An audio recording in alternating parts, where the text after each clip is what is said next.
আর এই জগতের সৌন্দর্যটা কিরকম? যত দিন যায় কি হয়, যখন মানুষ বুড়ো বুড়ি হয় সৌন্দর্য থাকবে? আস্তে আস্তে সৌন্দর্য চলে যাবে। তো যে এই জগতের তথাকথিত যে সৌন্দর্য, এটা আস্তে আস্তে কমতে থাকে। আর এটা সীমিত, খুব সীমিত। কিন্তু আমরা সেই সৌন্দর্যটাকে ধরে রাখতে চাই, তাই না? তো একটা মহিলা ছিল খুব সুন্দরী, খুব সুন্দরী মহিলা, আর বয়স হচ্ছে, সৌন্দর্য কমছে, কিন্তু সে দেখাতে চায় সেটা তার সৌন্দর্য কমছে। সেই জন্য খুব কসমেটিক্স মেখে থাকে, সেজে থাকে সবসময়। এই জন্য কসমেটিক ইন্ডাস্ট্রির মার্কেটটা রমরমা, তাদের কখনো লস হবে না কোম্পানিতে, মার্কেটে সবসময় ডিমান্ড। তো এত সাজে মানুষ বুঝতেই পারে না কত বয়স হয়েছে, কিন্তু কেউ বুঝতে না পারলেও বয়স তো হচ্ছে, বয়স হয়েছে, রোগ হয়ে গেছে, দুরারোগ্য ব্যাধি হয়ে গেছে। তো হসপিটালে ভর্তি করা হয়েছে। তো হসপিটালে যখন ভর্তি করা হয়েছে, ডাক্তার বলে দিয়েছে আমার পক্ষে সম্ভব নয়, ভগবানই ভরসা। আর কি করবে সেই সুন্দরী মহিলা? ভগবানকে আকুল প্রার্থনা করেছে, ভগবান আমাকে আর কিছুদিন বাঁচতে দিন।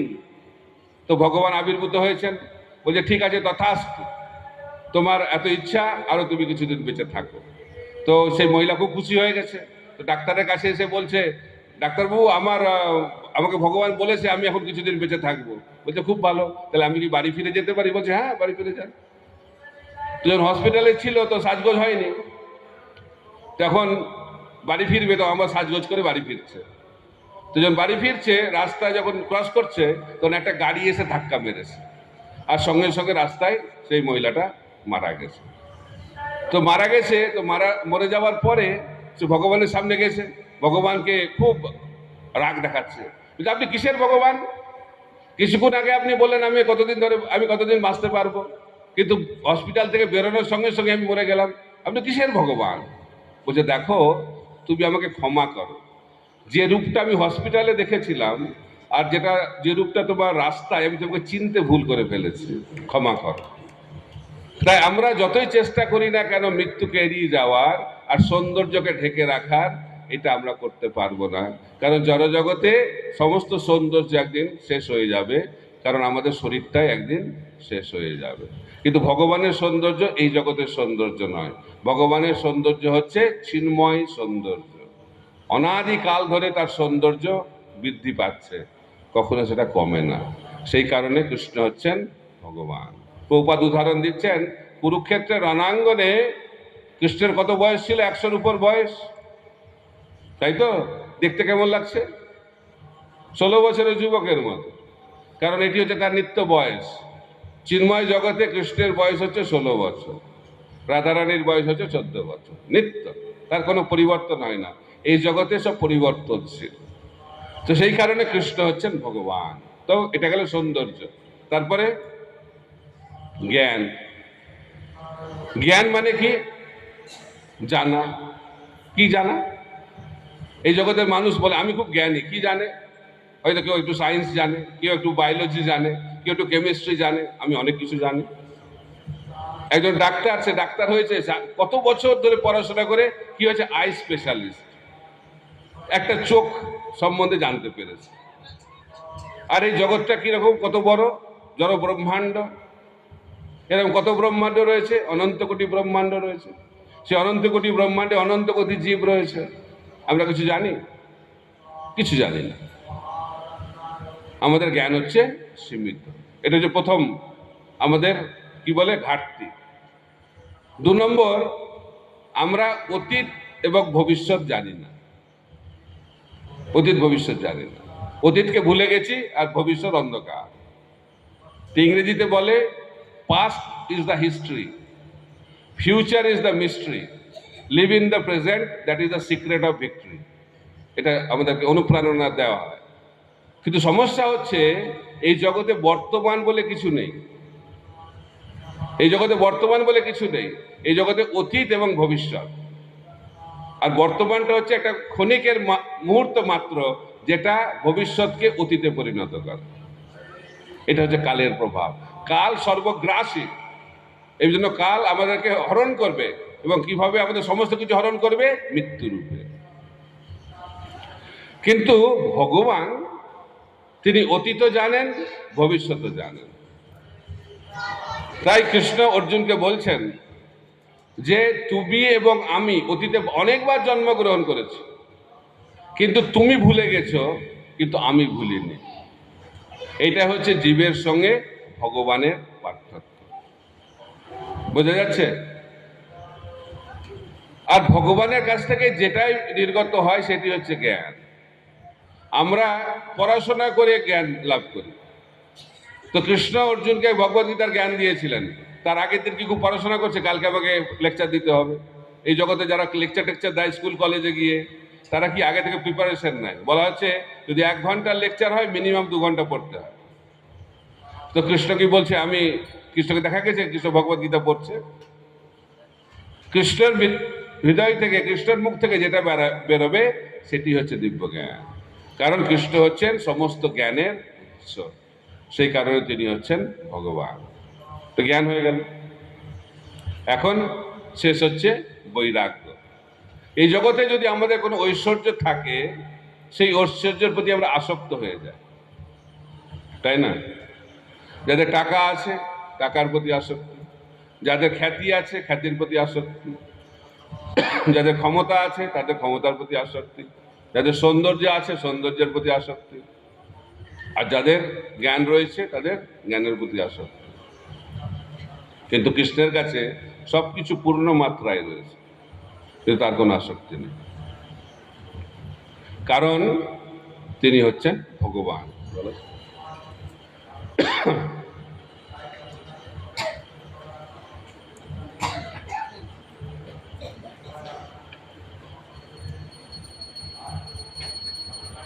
তো কৃষ্ণ দেখাচ্ছেন কি করে ভগবান আচরণ করে।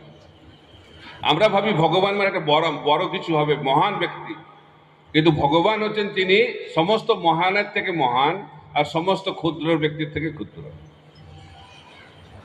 এই জন্য তিনি ভগবান। তাই রাজস্বীয় যজ্ঞে যুধিষ্ঠির মহারাজ রাজস্ব যজ্ঞ করেছিলেন, সেখানে কৃষ্ণ 2টি সেবা নিয়েছিলেন। প্রথম সেবাটা হচ্ছে যখন অতিথিরা সব আসছিল তাদের পদধৌত করে দেওয়া এবং পাদুকাকে সুস্ট্যান্ডে রাখা, প্রথম সেবা। আর দ্বিতীয় সেবা প্রসাদ খাওয়ার পরে সেই প্রসাদের জায়গাটাকে পরিষ্কার করা। কে করছেন এই সেবাটা? ভগবান। আর আমরা তো ইনচার্জ হতে চাই, সেবা মানে ইনচার্জ হব আমি। কিন্তু কৃষ্ণ হচ্ছে সমস্ত পৃথিবী, সমস্ত ব্রহ্মাণ্ডের, সমস্ত সৃষ্টির ইনচার্জ, আর তিনি কি দেখাচ্ছেন? সেবা। তাই সেবা ভাব হচ্ছে বৈরাগ্যের প্রতিমূর্তি। তাই কৃষ্ণ হচ্ছেন ভগবান, কারণ তিনি হচ্ছেন বৈরাগ্যের প্রতিমূর্তি। তো যুদ্ধে, কুরুক্ষেত্রের যুদ্ধে তিনি কি ভূমিকা পালন করলেন? অর্জুনের রথের সারথি হলেন। রথের সারথি মানে কি? ড্রাইভার। কেউ যদি ড্রাইভার হয় গর্ব করে বলে বাবা মা আমার ছেলে ড্রাইভার হয়েছে। গর্ব করে কি করে বলবে? আমার ছেলে ডাক্তার, আমার ছেলে ইঞ্জিনিয়ার, আমার ছেলে সায়েন্টিস্ট, আমার ছেলে অমুক। কিন্তু কেউ কি বলবে? আমার ছেলে ড্রাইভার হয়েছে। সেটা লুকিয়ে রাখবে সামাজিকভাবে। কিন্তু ভগবান কি করছেন? তিনি বলছেন আমি হচ্ছি আমার ভক্তের ড্রাইভার, পার্থ সারথি। গর্ব সহকারে বলছেন। আর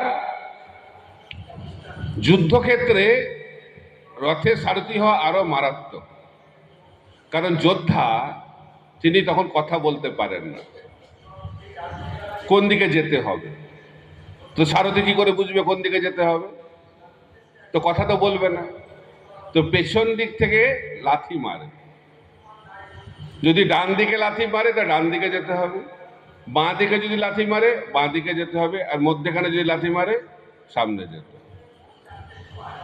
দেখেছেন ভগবানের কি অবস্থা? এবং তাতে তিনি কি দুঃখ পাচ্ছেন? ও আমি ড্রাইভার হয়ে গেছি, কি দুঃখ, আমাকে বাঁচাও। তিনি আনন্দ পাচ্ছেন, কারণ তিনি ভক্তকে আনন্দ দেওয়ার জন্যই কার্য করেন। সেই কারণে তিনি হচ্ছেন ভগবান। এত কিছু ঐশ্বর্য থাকা সত্ত্বেও তিনি হচ্ছেন সম্পূর্ণ বৈরাগ্যের প্রতিমূর্তি। যেহেতু কৃষ্ণ এই 6টি ঐশ্বর্য পূর্ণ মাত্রায় এই জগতে প্রদর্শন করেছিলেন। সেই কারণে কৃষ্ণ হচ্ছেন ভগবান। আর কৃষ্ণ যে ভগবান, শাস্ত্রে ভুরি ভুরি প্রমাণ রয়েছে।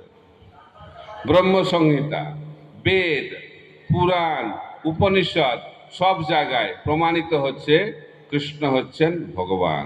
ব্রহ্মা বলছেন তিনি ভগবান, শিব বলছেন উনি ভগবান, ইন্দ্র বলছেন তিনি ভগবান, সমস্ত দেবদেবতারা স্তুতি করছেন তিনি ভগবান। যখন কৃষ্ণ আবির্ভূত হলেন কোথায়? আবির্ভূত হওয়ার আগে যখন দেবকীর গর্ভে কৃষ্ণ রয়েছেন, তখন গর্ভস্তুতি করছে কারা? সমস্ত দেবদেবতারা এসে, সমস্ত দেবদেবতারা। দেবদেবতারা হচ্ছে ঈশ্বর, মহাদেব হচ্ছেন মহেশ্বর, আর কৃষ্ণ হচ্ছেন পরমেশ্বর। তো যে কোনো জীবাত্মা দেবদেবতা হতে পারে, ব্রহ্মা হতে পারে। যদি কোনো জীবাত্মা 100 জন্ম ধরে কঠোরভাবে বর্ণাশ্রম ধর্ম পালন করে, সে ব্রহ্মার পদ লাভ করতে পারে। কারণ সেই পদটি, ব্রহ্মাটা হচ্ছে একটি পদ, ইন্দ্র একটা পদ। যেমন মিনিস্টেরিয়াল পদ থাকে, সেরকম যেমন মুখ্যমন্ত্রী, প্রধানমন্ত্রী, অর্থমন্ত্রী, প্রতিরক্ষা মন্ত্রী, এই সমস্ত মন্ত্রিত্ব সমস্ত দেবদেবতারা হচ্ছে একটি পদ। এবং সেই পদ কারা লাভ করতে পারে? জীবাত্মারা। কিন্তু মহাদেবের পদ কেউ গ্রহণ করতে পারবে না। মহাদেব বিষ্ণুও নন, আবার জীবাত্মাও নন, মাঝামাঝি। তাই তার স্তরটা শ্রেষ্ঠ, এই তাকে বলা হয় মহেশ্বর। আর কৃষ্ণ হচ্ছেন পরমেশ্বর। এই জ্ঞান যদি আমাদের থাকে, তাহলে আমরা বুঝতে পারবো কাকে কিভাবে সম্মান করতে হয় এবং কাকে কিভাবে পুজো করতে হয়। যে যে পদে আছে সেই পদ অনুযায়ী সম্মান সবাইকে করতে হবে। কারণ সবাইকে সম্মান করাটাই হচ্ছে সংস্কৃতি। কিন্তু যদি যদি কোনো পুলিশ অফিসার ইনচার্জ, তাকে যদি বলি ও হচ্ছে পুলিশ কমিশনার, তাহলে কারো এটা পুলিশ কমিশনারের অপমান আর অফিসার ইনচার্জের অপমান। তাই যিনি অফিসার ইনচার্জ, তাকে অফিসার ইনচার্জের সম্মান জানাতে হবে, আর যিনি কমিশনার বা সুপারিনটেন্ডেন্ট অফ পুলিশ, তাকে সেইভাবে সম্মান জানাতে হবে। কিন্তু সকলকে সম্মান জানাতে হবে, কারণ সম্মান জানানোটা হচ্ছে ভদ্রলোকের লক্ষণ। কিন্তু এখন আমরা কাউকে সম্মান জানাতে চাই না, আমরা সকলকে নিন্দা করি। তা আমাদের সবাইকে সম্মান দেওয়া শিখতে হবে। তাই চৈতন্য মহাপ্রভু বলছেন, তিনাদপি শুনিচেন তররূপী সহিষ্ণুনা অমানিনা মানদেন কীর্তনীয় সদাহরি। কারা ভগবানকে জানতে পারবে? যারা অন্যকে সম্মান দেবে কিন্তু নিজে কোনো সম্মান চাইবে না। কিন্তু এই জগতে এটা হচ্ছে পুরো উল্টো। এই জগতে আমরা সম্মান পেতে চাই কিন্তু সম্মান দিতে চাই না। তাই ভগবানকে কারা জানতে পারবে? ভগবানকে কারা বুঝতে পারবে? যারা অন্যকে সম্মান দেবে আর নিজের সম্মানের আশা করবে না। অমানিনা মানদেন, সেই শিক্ষায় চৈতন্য মহাপ্রভু এই রথযাত্রার মাধ্যম দিয়ে দেখাচ্ছেন। প্রতাপরুদ্র মহারাজ তিনি চৈতন্য মহাপ্রভুকে জানতে পারলেন, চৈতন্য মহাপ্রভুর কৃপা লাভ করলেন। কেন? তিনি জগন্নাথের সামনে কি করলেন? ঝাড়ু দিলেন, রাস্তা পরিষ্কার করলেন। হাতে ঝাড়ু দেখলে ভগবান সঙ্গে সঙ্গে কৃপা করে। তাই আপনাদের হাতে ঝাড়ু ধরা শিখতে হবে। এখন তো হাতে ঝাড়ু কেউ ধরতেই চায় না, এখন তো সব ওয়াশিং মেশিন হয়ে গেছে, আর কি বলে ভ্যাকিউম ক্লিনার হয়ে গেছে। এখন ঝাড়ু টাড়ু আর মার্কেটে পাওয়া যাচ্ছে না। কিন্তু যদি ভগবানের কৃপা পেতে হয় তাহলে হাতে ঝাড়ু ধরতে হবে। ছিল প্রভুপাদ ইসকনে সিস্টেম করেছেন, আপনি রাজার ছেলে হন বা প্রজার ছেলে হন, বড়লোকের ছেলে হন বা গরিবের ছেলে হন, আমাদের মন্দিরে জয়েন করতে গেলে হাতে ঝাড়ু ধরতে হবে, পরিষ্কার করতে হবে, মন্দির পরিষ্কার করতে হবে, মন্দিরের প্রাঙ্গণ পরিষ্কার করতে হবে, রাস্তা পরিষ্কার করতে হবে, টয়লেট পরিষ্কার করতে হবে, তাহলেই আশ্রমে প্রবেশ অধিকার পাওয়া যাবে। তাই বৈকুণ্ঠে কারা প্রবেশ অধিকার লাভ করবে? যারা হাতে ঝাড়ু ধরবে। তাই চৈতন্য মহাপ্রভু প্রতাপরুদ্র মহারাজকে দর্শনে দিতে চাননি, কিন্তু যখন তিনি দেখলেন তার হাতে ঝাড়ু, তখন বললেন রাজা হয়ে নগণ্য সেবা, সঙ্গে সঙ্গে হৃদয়টা বিগলিত হয়ে গেল। কারণ নম্রতা, বিনম্রতা ভগবানকে আকর্ষিত করে। যারা বিনম্রতা প্রকাশ করবে, সেই ব্যক্তি যোগ্য ভগবানের কৃপা লাভ করে। তাই প্রতাপরুদ্র মহারাজ চৈতন্য মহাপ্রভুকে বুঝতে পারলেন ঠিকভাবে ভগবান হিসেবে, যখন চৈতন্য মহাপ্রভু তাকে কৃপা করলেন। সেই জন্য বলা হচ্ছে ঈশ্বর তত্ত্ব কারা বুঝতে পারে, সেই ঈশ্বর তত্ত্ব বুঝিবারে পারে, ঈশ্বরের কৃপালেশ হয়েছে যাহারে। নিজের চেষ্টায় ভগবানকে জানা যায় না। ব্রহ্মা হাজার হাজার বছর তিনি তপস্যা করলেন, তপস্যা করে বললেন আমি এটা উপলব্ধি করতে পেরেছি। কি উপলব্ধি করতে পেরেছি? আমার কখনো ভগবানকে উপলব্ধি করা সম্ভব নয়। তাই নিজের চেষ্টায় ভগবানকে জানা যায় না। যখন ভগবান নিজেকে প্রকাশ করবেন তখনই আমরা ভগবানকে জানতে পারবো। আর কার কাছে ভগবান প্রকাশিত হন? যে ভক্ত দৈন্যতা সহকারে ভগবানের সেবা করে। প্রতাপরুদ্র মহারাজ রাজা হয়েও তিনি ভগবানকে দর্শন করতে পারলেন না, কিন্তু তিনি যখন হাতে ঝাড়ু ধরলেন তখন ভগবান তাকে দর্শন দিলেন। সেই কারণে বৈকুণ্ঠের লক্ষ্মী দেবীরা, আমি শুনলাম একটা ক্লাসে, বৈকুণ্ঠের লক্ষ্মী দেবীর হাতে ঝাড়ু নিয়ে ঘুরে বেড়ায়। কেন? ওখানে তো কোনো ধুলো নেই, বৈকুণ্ঠে তো কোনো ধুলো টুলো নেই, তাও হাতে ঝাড়ু নিয়ে ঘুরে বেড়ায় কেন? তারা জানে হাতে ঝাড়ু দেখলেই ভগবান খুশি হবে। তাই আপনারা যদি হাতে ঝাড়ু ধরেন ভগবানের কৃপা সহজে পাবেন। ঝাড়ুটা সঠিকভাবে ব্যবহার করলে ভালো, অন্য কাজে ব্যবহার করবেন না, ভগবানের সেবায়। যখন ঝাড়ুটা ভগবানের সেবায় ব্যবহার হবে, ঠিক যেভাবে প্রতাপরুদ্র মহারাজ ঝাড়ুটাকে ব্যবহার করেছিলেন, তাহলে কি হবে? আমরা ভগবানের কৃপা লাভ করতে পারবো। নগণ্য সেবা, ইনচার্জ হলে ভগবানকে পাওয়া যাবে না। নগণ্য সেবা যে করবে সেই ভগবানকে পাবে। তাই আমাদেরকে জানতে হবে কে ভগবান। আপনারা স্বীকার করে নিয়েছেন কৃষ্ণ ভগবান, আর কারা কারা আপনারা স্বীকার করে নিয়েছেন আপনারা ভগবান নন? হাত তুলবেন আপনারা ভগবান নন। যারা কারা কারা ভগবান না, হাত তুলবেন। ও বুঝতে পারছেন আমার প্রশ্ন? কারা কারা স্বীকার করে নিয়েছেন যে আপনারা ভগবান নন? ঠিক আছে। কারা কারা স্বীকার করেছেন কৃষ্ণ ভগবান? আজকের আলোচনার পরে বিশ্বাসটা আর একটু কার কার বেড়েছে যে কৃষ্ণ ভগবান? কারণ কৃষ্ণকে ভগবান হিসেবে জানা খুব কঠিন। ভগবানের কৃপা হলেই কৃষ্ণকে ভগবান হিসেবে জানা সম্ভব। কারণ কৃষ্ণের সমস্ত কাজ হচ্ছে কিরকম? সব নিয়মকে ভাঙে। রামচন্দ্রকে ভগবান হিসেবে জানা খুব সহজ, তিনি যে মর্যাদা পুরুষোত্তম। নৃসিংহদেবকে জানা আরো সহজ, উনি ভগবান ছাড়া আর কিছু হতেই পারে না। যা যেরকম রূপ যেরকম কার্য ভগবান তো হবেই। আর রামচন্দ্র হচ্ছেন মর্যাদা পুরুষোত্তম, কারণ শাস্ত্রের নিয়ম মেনে চলে সবকিছু। মর্যাদা, আদর্শ পত্নী, আদর্শ পতি, আদর্শ পিতা, আদর্শ রাজা, আদর্শ পুত্র, সবকিছু আদর্শ। তাই তাকে ভগবান হিসেবে জানা বোঝা একটু সহজ। কিন্তু কৃষ্ণ হচ্ছে লীলা পুরুষোত্তম। লীলা পুরুষোত্তম মানে যিনি সমস্ত নিয়ম ভঙ্গ করেন, কোনো নিয়ম পালন করবেন। যত ধরনের নিয়ম ভাঙার কাজ, চুরি থেকে শুরু করে যা কিছু আছে পৃথিবীতে সব কিছু করে। কেন? কারণ ভগবান একটা নিয়ম পালন করে। আমাদেরকে 4টে নিয়ম পালন করতে হয় দীক্ষা পাওয়ার জন্য, কিন্তু ভগবান কটা নিয়ম পালন করে? একটা। কি নিয়ম? তার একটাই নিয়ম হচ্ছে ভক্তকে আনন্দ দেওয়া। ভক্তকে আনন্দ দেওয়ার জন্য কৃষ্ণ যা কিছু করতে পারে, এই জন্য তিনি হচ্ছেন লীলা পুরুষোত্তম। তাই কৃষ্ণকে ভগবান হিসেবে বোঝা খুব কঠিন। তিনি রুক্মিণী দেবীকে বলছেন, রুক্মিণী দেবীকে একদিন ডেকে বলছেন তুমি আমাকে বিবাহ কেন করলে? এটা ভুল সিদ্ধান্ত নিয়েছে, শিশুপালকে বিবাহ করা তোমার উচিত ছিল। অবাক হয়ে গেছে রুক্মিণী দেবী, বলছে দেখো ওর ব্যাকগ্রাউন্ডটা কত ভালো, শিশুপালের রাজা, বাবা মার সব কত সুন্দর, তার ব্যাকগ্রাউন্ডটা কত ভালো। আর আমার ব্যাকগ্রাউন্ড দেখো, আমার বাবা মার ঠিক নাই। কে বলে আমি যশোদার ছেলে, কে বলে আমি দেবকীর ছেলে, কে বলে আমি মথুরায় জন্মগ্রহণ করেছি, কে বলে গোকুলে জন্মগ্রহণ করেছি। কি যে ব্যাপার, কেউ বুঝতে পারছে না। ব্যাকগ্রাউন্ডটা কত খারাপ, সন্দেহজনক ব্যাকগ্রাউন্ড। আর দেখো আবার ট্র্যাক রেকর্ডটা কিরকম। আমি ব্রজে কত মহিলার সঙ্গে সম্পর্ক করলাম, একজনকে বিবাহ করেছি, একজনকে করিনি। তারপরে কিরকম অবিশ্বাসজনক লোক আমি, তাও কেন আমাকে বিবাহ করলে? আমাদের বদ্ধ জীবের যত সন্দেহ আছে কৃষ্ণ সম্বন্ধে, কৃষ্ণ নিজে রুক্মিণী দেবীকে বলছেন। দশম স্কন্ধে এটা পড়বেন, রুক্মিণী দেবীর সঙ্গে কৃষ্ণের কথোপকথন। আর রুক্মিণী দেবী কি সুন্দরভাবে সেই সমস্ত সন্দেহকে তিনি নিরসন করছেন। তাই আমরা যদি ঠিকভাবে ভগবানকে জানতে না পারি, তাহলে আমরা ভগবানের কাছে পৌঁছাতে পারবো না।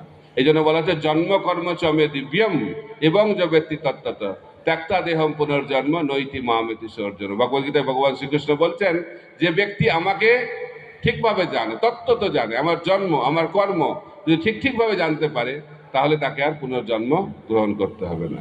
ভগবান এই জগতে কেন জন্মগ্রহণ করেন? যাতে আমাদের আর জন্মগ্রহণ করতে না হয়। এটি হচ্ছে ভগবানের করুণা। তাই ভগবান করুণা বশবর্তী হয়ে এই জগতে বারবার অবতীর্ণ হন, যাতে বদ্ধজীব সেই ভগবানের জন্ম কর্মকে জেনে এই জড়জগতের বন্ধন থেকে মুক্ত হয়ে ভগবানের কাছে ফিরে যেতে পারে। হরে কৃষ্ণ কৃষ্ণ কৃষ্ণ হরে হরে, হরে রাম রাম রাম হরে হরে। কৃষ্ণচন্দ্র ভগবান কি জয়, গৌরচন্দ্র ভগবান কি জয়, জগন্নাথ स्वामी की जय, बलदेव प्रभु की जय, सुभद्रा देवी की जय, रथयात्रा महामहोत्सव की जय। निताय गौर प्रेमानंदे, हरि हरि बोल।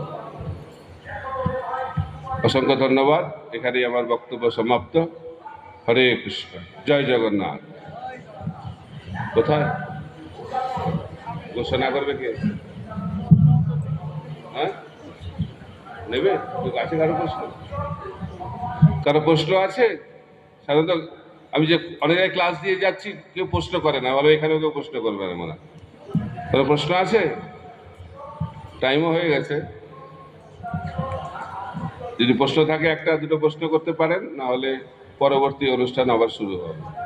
প্রশ্ন?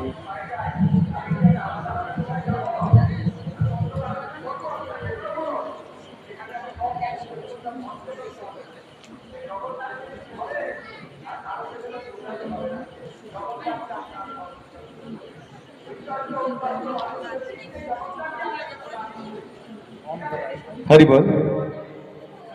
আমরা ইস্কন যাত্রা শ্রী শ্রী রাধাকুঞ্জ বিহারী মন্দিরের পক্ষ থেকে শ্রী শ্রীমৎ ভক্তি প্রচার পরিবাজক স্বামী মহারাজকে জানাই অসংখ্য ধন্যবাদ।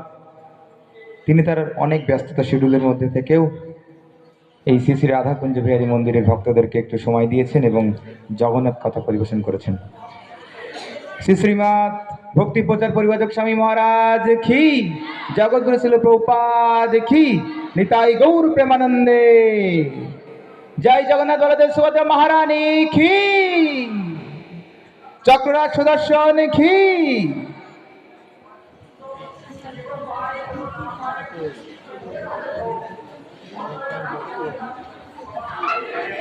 অর্ণব প্রভু, হরে কৃষ্ণ। আমাদের পরবর্তী অনুষ্ঠান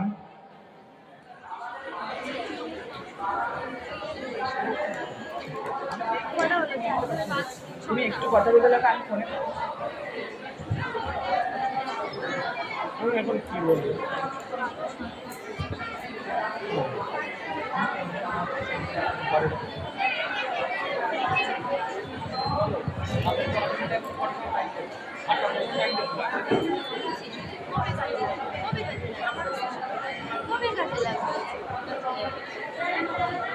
হরে কৃষ্ণ।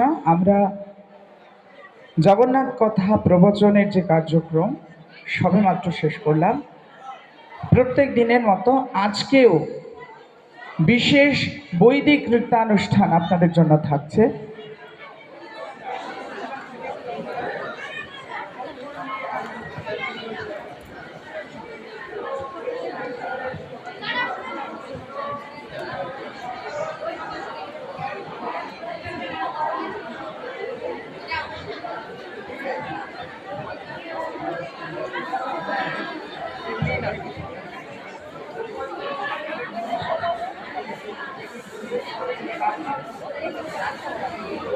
नित्याय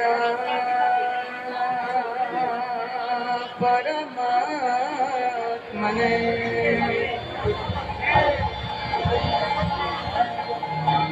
बलभद्रा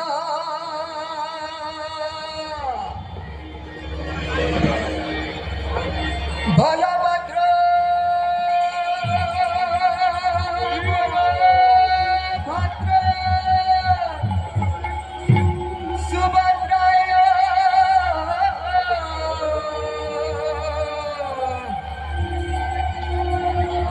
जगन्नाथाय ते नमः जगन्नाथाय ते नमः ओ जगन्नाथाय ते नमः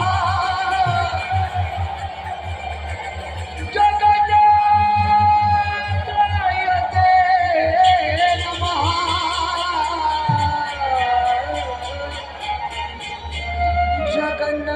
जगन्नाथाय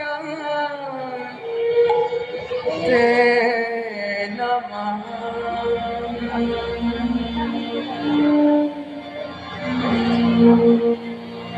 हे जगन्नाथ हे जगन्नाथ हे जगन्नाथ हे जगन्नाथ हे जगन्नाथ हे जगन्नाथ हे जगन्नाथ हे जगन्नाथ हे जगन्नाथ हे जगन्नाथ जगन्नाथ हे जगन्नाथ हे